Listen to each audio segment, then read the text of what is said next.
Bismillahirrahmanirrahim. Assalamualaikum warahmatullahi wabarakatuh. Perkenalkan, nama saya Isnawati dari Fakultas Ekonomi dan Bisnis Islam, Program Studi Perbankan Syariah, kelas A semester 2, NIM 1904110016, mata kuliah tafsir, dosen Nur Fuadi Rahman MPD, tugas tafsir tentang Nabi Muhammad. Tafsir tentang Nabi Muhammad. Di sini saya mengambil tafsir surah Al-Ahzab ayat 40, Nabi terakhir. Ayat ini menjelaskan tentang Rasulullah SAW, bahwa beliau bukanlah bapak dari anak-anak, tapi beliau adalah seorang rasul dan sekaligus nabi dan rasul terakhir. Firman Allah Subhanahu wa taala, "Ma kana Muhammadun aba ahadim mir rijalikum walakin Rasulullahi wa khataman nabiyyi wa kana Allahu bikulli syai'in alima." Muhammad itu sekali-kali bukanlah bapak dari seorang laki-laki di antara kamu, tetapi dia adalah seorang Rasulullah dan penutup nabi-nabi, dan adalah Allah Maha mengetahui segala sesuatu. Dan tafsir Ibnu Katsir membahas ayat ini dibagi menjadi dua bagian. Pertama, Rasulullah bukanlah ayah salah satu di antara para sahabat. Firman Allah, "Makana Muhammadun aba ahadim mir rijalikum." Muhammad itu sekali-kali bukanlah bapak dari seorang laki-laki di antara kalian. Setelah turun ayat ini, Allah melarang memanggil Zaid dengan panggilan Zaid bin Muhammad. Maksud ayat ini adalah bahwa Muhammad SAW bukanlah ayah Zaid, meskipun beliau menjadikan ia sebagai anak angkat karena beliau tidak pernah memiliki anak laki-laki yang hidup sampai balik dan dewasa. Beliau memiliki anak bernama Al-Qasim, Al-Taib, dan At-Tahir dari rahim Khadijah radhiyallahu anha yang meninggal pada usia masih kecil. Beliau pun memiliki anak bernama Ibrahim dari Maryam Al-Qibtiyah, namun ia pun meninggal saat menyusui. Sedangkan dari Khadijah, beliau melahirkan 4 orang anak perempuan. Mereka adalah Zainab, Ruqayyah, Ummu Kulsum, dan Fatimah. Pada saat beliau masih hidup, 3 orang putrinya telah mendahului wafat, sedangkan Fatimah wafatnya lebih akhir. Ia wafat 6 bulan setelah Rasulullah SAW wafat. Yang kedua, Muhammad adalah penutup para nabi. Firman Allah, "Walakin Rasulullahi wa khataman nabiyyi wa kanallahu bikulli syai'in alima." Tetapi dia adalah Rasulullah dan penutup nabi-nabi, dan adalah Allah Maha mengetahui segala sesuatu. Ayat ini secara tegas menjelaskan bahwa tidak ada nabi setelah Nabi Muhammad SAW. Jika dinyatakan setelah beliau tidak ada nabi, maka secara otomatis tentunya lebih tidak ada lagi seorang rasul, karena derajat rasul lebih khusus daripada nabi, karena setiap rasul pasti nabi, namun tidak setiap nabi itu menjadi rasul.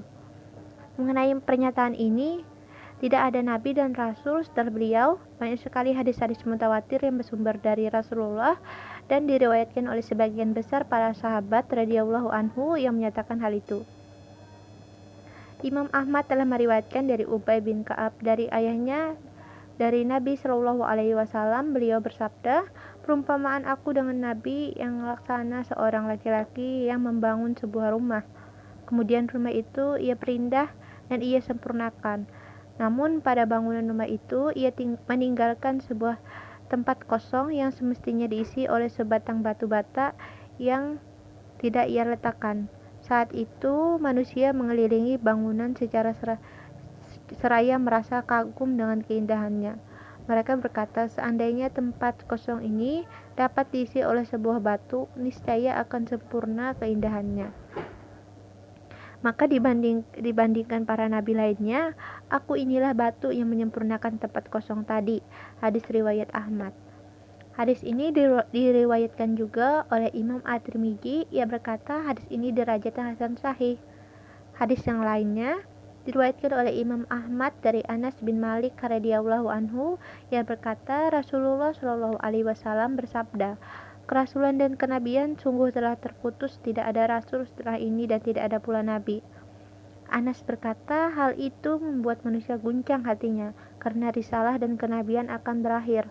Rasulullah bersabda, "Akan tetapi ada al-mubasyirat." Mereka bertanya, "Wahai Rasulullah, apa yang dimaksud dengan al-mubasyirat?" Beliau menjawab, yakni mimpi seorang muslim yang sahih, dan mimpi yang benar merupakan satu bagian dari beberapa bagian kenabian.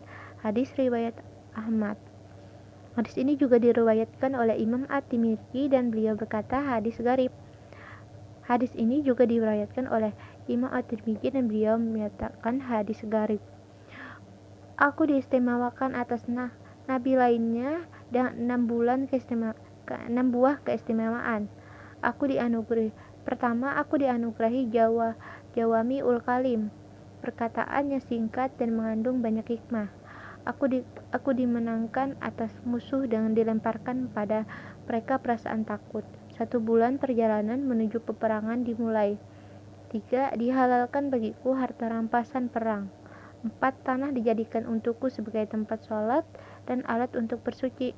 5. Aku diutus ke seluruh makhluk dan 6. Aku menjadi penutup para nabi. Hadis riwayat Muslim nomor 523.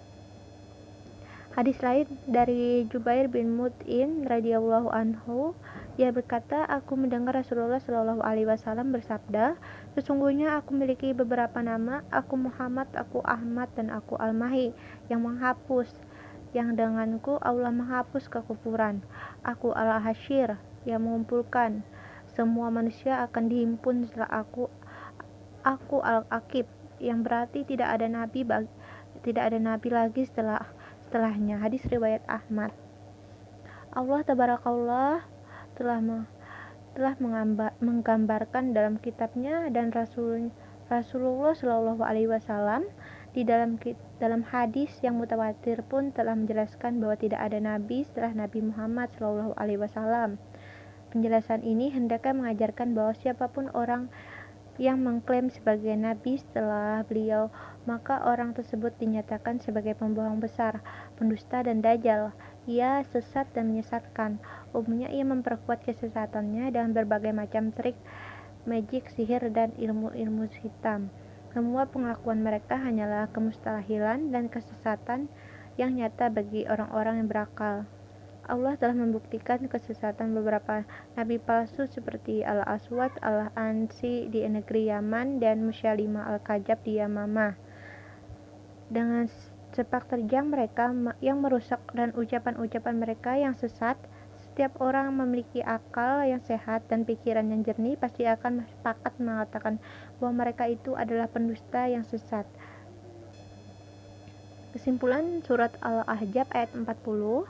Dalam surah Al-Ahzab ayat 40 dijelaskan bahwa Nabi Muhammad SAW adalah nabi terakhir. Berikut artinya, Muhammad itu sekali-kali bukanlah bapak dari seorang laki-laki di antara kamu, tetapi dia adalah Rasulullah dan penutup nabi-nabi dan adalah Allah Maha mengetahui segala sesuatu. Quran surah Al-Ahzab ayat 40.